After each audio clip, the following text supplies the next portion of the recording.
everyone, so let's move towards our today's topic, which is NORMA BASALIS part 3. Now, in this lecture we will gonna talk about the posterior and as well as the easiest part.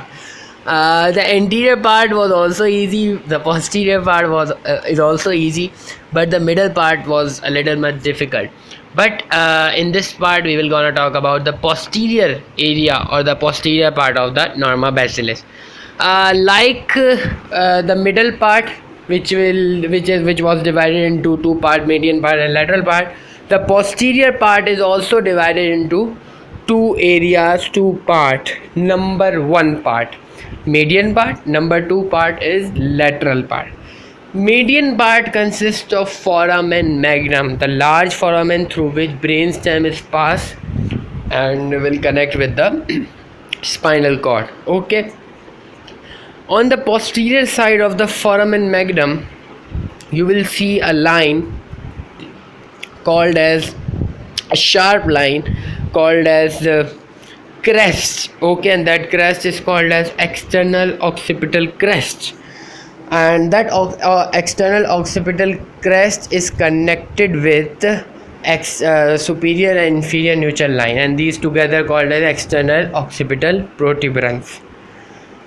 Now median part is very much easy. Then lateral part of the occipital bone consists of lateral part of the posterior part of the NORMA BASALIS consists of two parts of occipital bone.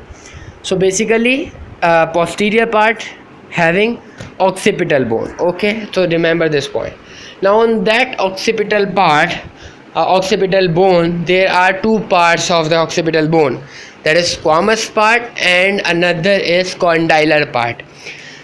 Condylar part, as the name indicated, consists of condyle, and we have studied the condyle in vertebra topic, vertebra lecture. So why condyle are present? There are two condyles which are oval flat shaped structure, and basically that condyle will articulate with the atlas vertebra. What is atlas vertebra or atlas vertebra? Basically the first cervical vertebra is also known as atlas vertebra. So it basically in front of foramen magnum that condyle are present. Okay, now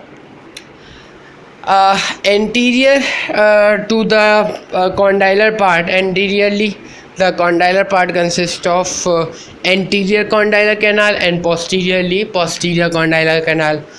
Anterior condylar canal, also called as hypoglossal canal, as the name indicate, hypoglossal canal, through which what will pass? Through hypoglossal canal, hypoglossal nerve will pass. And if we will talk about posterior condylar canal, imaginary vein will pass through this. Okay, now this part was condylar part. Now the squamous part consists of neutral lines.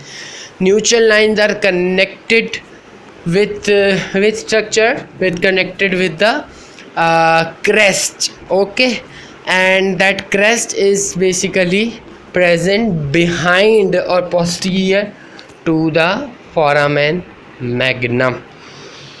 So this was the topic of NORMA BASALIS. So work hard, study hard, and good luck. Bye. Thank you.